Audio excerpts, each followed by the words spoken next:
Can we start with injuries? I mean, how's the squad shaping up? Do you have any update on any of the players that are out? Yeah, so Johan got through 60 minutes on his recovery in a reserve game. Fortunately, we've got an under-23 game on Saturday, so we'll get more minutes than that, hopefully 90 if that goes well. Barnesy come through it well in the last game, that's good. Woody's been carrying a bit of a knock on his Achilles, so we'll see how that is. He wasn't on the grass today, so we'll see. Westy wasn't on the grass today equally with a tight groin, so we'll see. Charlie Taylor's had a good week. Yeah, Charlie Taylor's trained all week. Kevin Long's trained all week. They're the main ones, I think, off our list. JBG? Oh, you've said no, I'm saying, he's getting some minutes in. Is the other one? Gibbo's, no, he's unfortunate. He had a niggly groin last Friday. We had to pull him out of the game in the warm-up, and we've got to make sure that's settled. So, although I don't think it's a serious one or anything like that, I doubt he'll be fit for the weekend for selection. So, yeah, so we're kind of getting back there. It's important with these sort of lot of games coming up that we do get as many people fit as we can. But we are getting back there now, and hopefully everyone will stay fit now. Yeah, I mean, this period, I mean, you've done it now many times. You've got 4 matches in the next 12 days. From your experience, how much do you plan your rotation of your squad? How much do you just have to go game by game on who's fit? Yeah, often it's game by game. I'm not overly one for planning beyond the next most important game. Within reason, of course, unless there is a situation with suspensions or injuries or knocks and whatever. I suppose the other way of looking at it, though, it's only it does get exaggerated slightly. Not for the, obviously Liverpool have got a situation at the minute, not for them, but for us, because it's really the 2 games in the 3 days. That's the real tough one. Just from a medical point of view, scientific point of view, with recovery, etc., etc. That's the real tough one. The rest of it, if you have 2 games in a week, sometimes I don't think it does the players. 3 games in a week, sorry, I don't think it does any harm. If it's Saturday, Wednesday, Saturday, but them 2 games, they just kind of confuse the issue a little bit because there is very little recovery. Is this an opportunity though for some of the players who might get a chance to start or get some minutes they haven't done for a while to get a stake of place? Well, it can be, but to be honest, we've had to change it anyway recently because of the injuries we've had with a 3-game week. So I think. Although we didn't get results in them games, the good side of it, I think you get minutes into people. They're getting full or mostly, situation where they can get good minutes in their legs and into the mentality. Although be it a tough run of results until last week when we had a nice win, it still gets you out there, it still gets you playing and adds to that sharpness. Just another question on Ben Gibson. I mean, I think I looked at, he started 6 matches since he joined. I know he's had these injury problems. How frustrating has that been for you not to be able to get him time on the pitch and vice versa for him not being able to play? Yeah, I think it's both. I think it's very frustrating for him. He was very unfortunate when he first got here with injuries almost straight away and one that didn't quite, sort itself out and had to be, well, not redone, but he had a hernia and the other side had to be done. So that delayed everything. He's came back pre-season, I must say, super fit. And the 2 centre-halves who are currently playing, I must say, have been very strong through pre-season and into the season. So that makes it difficult for Gibbo and for Kevin Long. And then, ups and downs with knocks and injuries is not helpful to anyone. Frustrated, I'm sure, to not get as much football, as what he wants. That sometimes is the nature of it. Are you considering maybe letting him go out on loan in January? Or? We're not at this stage thinking of anyone going out because we carry a small squad. There are people that want football, of course, and don't get me wrong, if a situation arises where it's right for us, then of course we try and be fair with the players when we can. But equally, the bigger picture is to keep performing in the Premier League, and keep that going on an ongoing basis. So it's not easy. You do need everyone. And recently it's just shown that 6 key injuries is a lot for us to carry, and that did stretch us right the way to the sort of bare minimum. And as we've discussed earlier on, that is coming back now. We are getting people fit, but it is tricky to find people what they want, but equally what we need. And I think that's a tricky balance. And do those players come to you to ask when they'll get their chance? I mean, how does that dynamic work? Are you happy to have those conversations? Yeah, absolutely. Yeah, very open with the players here. They've been open with me as well, when they get frustrated and they're not playing, etc., etc. That's the way it goes. They're also, as well as being open, they're also professional and they understand, the challenges of being in the Premier League.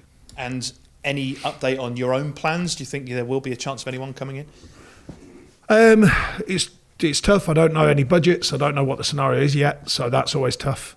You don't know what's truly available. You might think they're available. You put names on a piece of paper and you wonder, but when you get into the nuts and bolts of it and the phone calls start getting made, sometimes that gets thrown out immediately. So it is tough. Been through it before, not just for us. I think January is a particularly tough month anyway. Last year, I think Peter Crouch came in, didn't he? I don't think he's got a club at the moment. Maybe bring him back out of retirement. I've got to be honest, I'm listening to his second book and on the audio book, and I think it's fantastic. Funny enough, I messaged him just yesterday to tell him exactly that. I think it's a nice balance, bit of banter, bit of stories, stories of the past, but also a good reflection on his playing career and the balance that he found, different tactical situations. Really enjoyed his view on set pieces and the importance of. He's got a nice balanced view about it, I think. Like I say, a nice mixture of a bit of banter and a bit of fun, but also a serious side underneath there, thinking about football. So, yeah, he's doing all right, I would suggest. Don't think he needs to come back here. I think he'll be all right. Is he a good example, though, of how when you can bring someone in, and that was a signing from left field for most of us, it can just give the group a little bit of a lift because, coincidence or not, your form did pick up in the second half of the season. Yeah, and he tells me it's all down to him. He only played about 7 minutes, but... No, he's a great character. He really is a good character. We were happy to have him around. I would have definitely looked at keeping him here. He knew that. But equally, at his age, with his experience, he had a decision to make. And I think probably he's made the right one, not because of his football ability.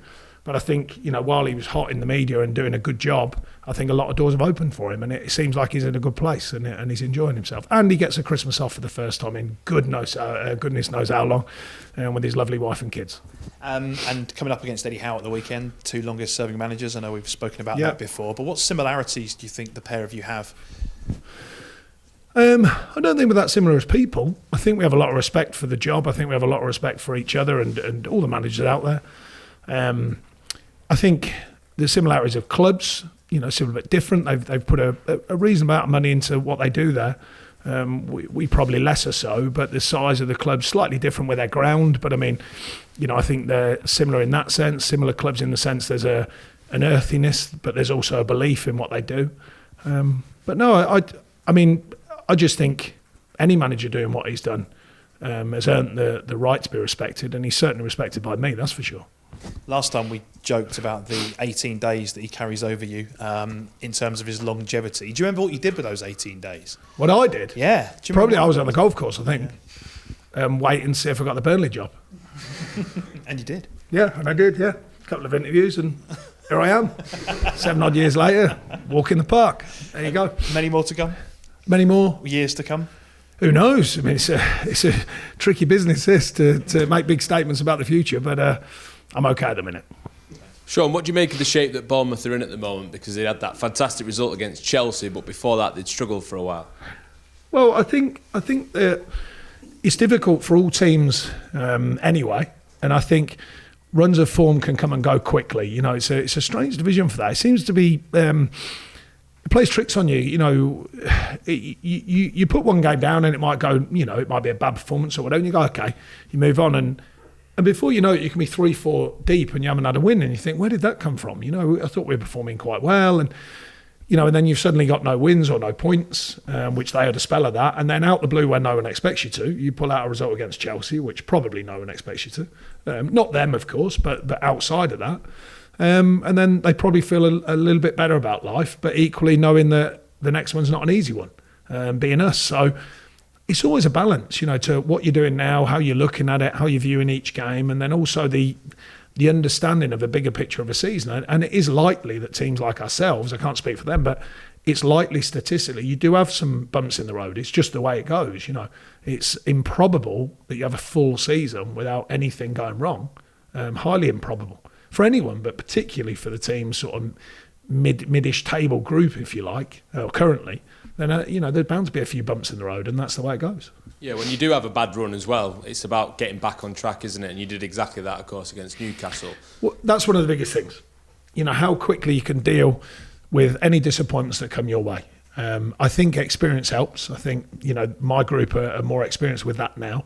I don't mean against Bournemouth, I just mean in general. We've got a better experience levelled group against the kind of the hits that you have to take in the Premier League.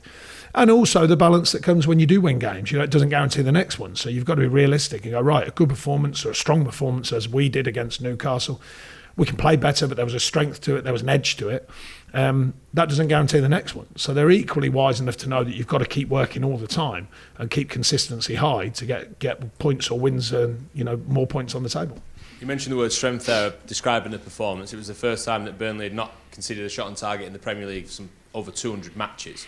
What did that say to you about the sort of situation your team's in at the moment? Well, it says to me that that's how strong the Premier League is, if that's the first time we haven't had a shot on target against us, because that's how tough it can be. Everyone kind of finds a way of having a chance.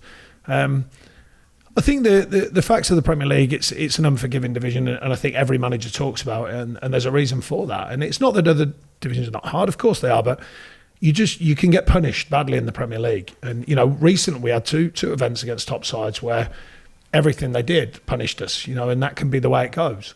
And if you haven't got an answer defensively or an attack, you can get them bad results. On the other hand, against Newcastle, I thought we delivered a strong performance and probably edged it enough to get the 3 points. And that's important as well.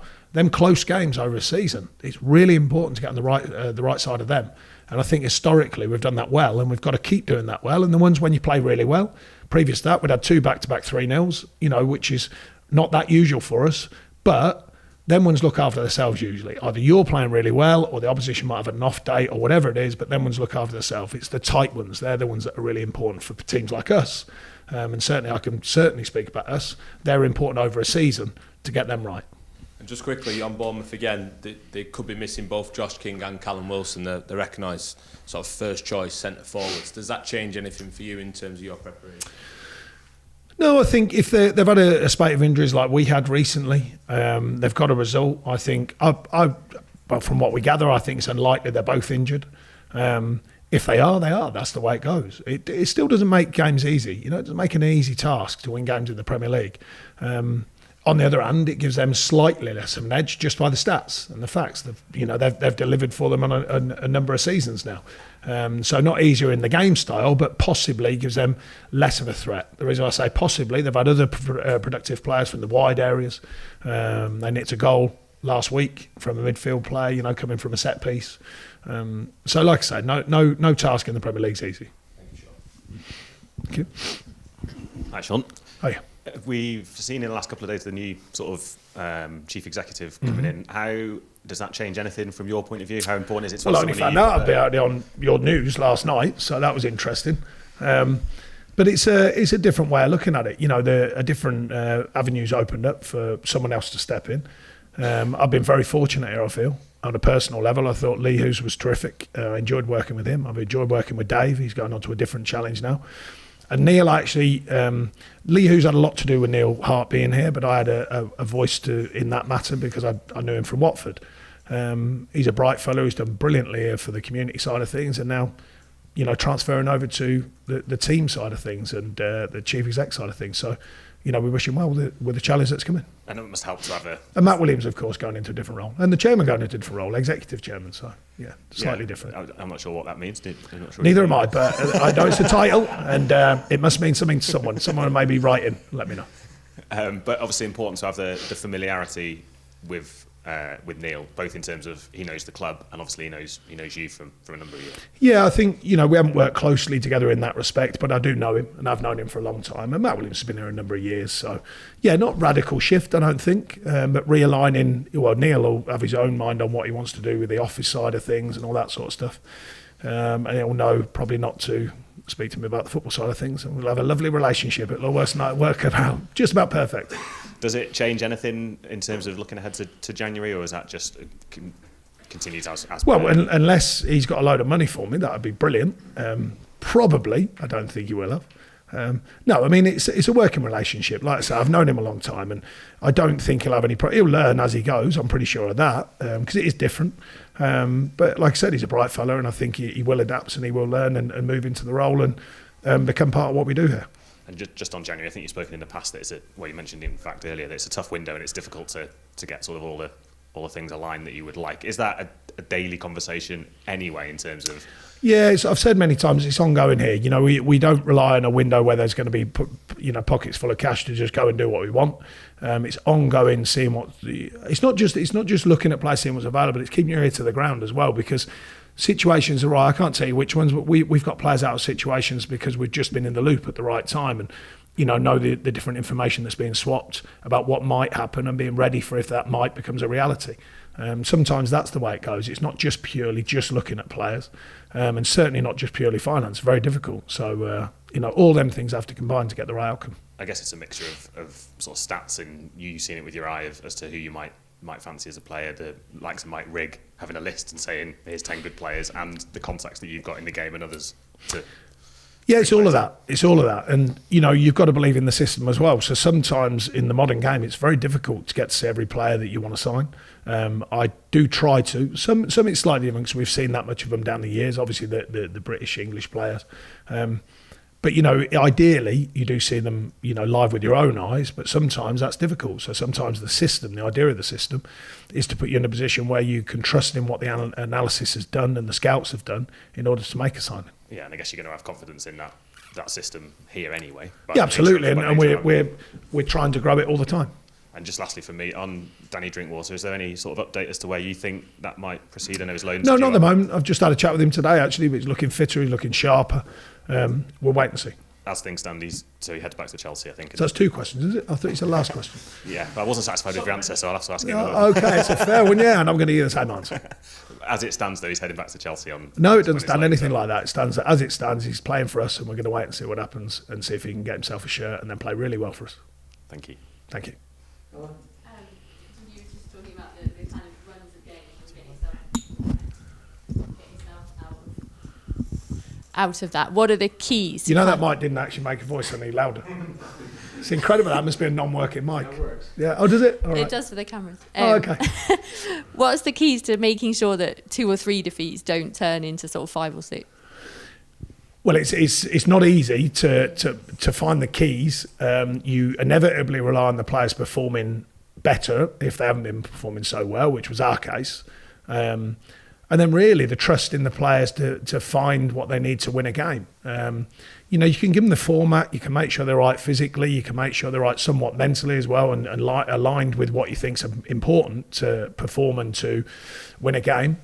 But in the end product is trusting them, and I do trust the group here. When they go on that football pitch, you want their knowledge to play a part as well. And I think that's important. And I think the game against Newcastle was a good sign of that. I thought we'd come away from our performances the previous 2. Not necessarily 3, but the previous 2 against very good sides, it must be said. But I'm not about the results in their performances. I'm on about playing with that edge and that demand and that kind of strength to go and play to win. And I thought we'd come off that, whereas against Newcastle, I thought it was really evident. And the team found a way to do what they need to do to win that game. It's not, you can't define the exact thing, but what your experience tells you and your knowledge tells you, you can help to find a way and put the group in a position to find that result when you need it. So did you have to remind them of that, or are you saying the trust sort of means that they know that already? No, we speak about it. We speak openly about these things, and about where it is and what the demands are. But I'm on about when the game time comes, the work you do during the week, you should, by that stage, have put the work in. They should know the plan. They should then be in a point of trust to go and deliver. That's the way I think it should work. That's the way I work. They should, at the end of the week, be already there. They should know. So, I've said many times, the actual game time moment, really, the build up to that should be quite calm. It certainly is for me because the work's done. We hope they've got the knowledge to go and deliver, and then it's about trusting them to go and deliver.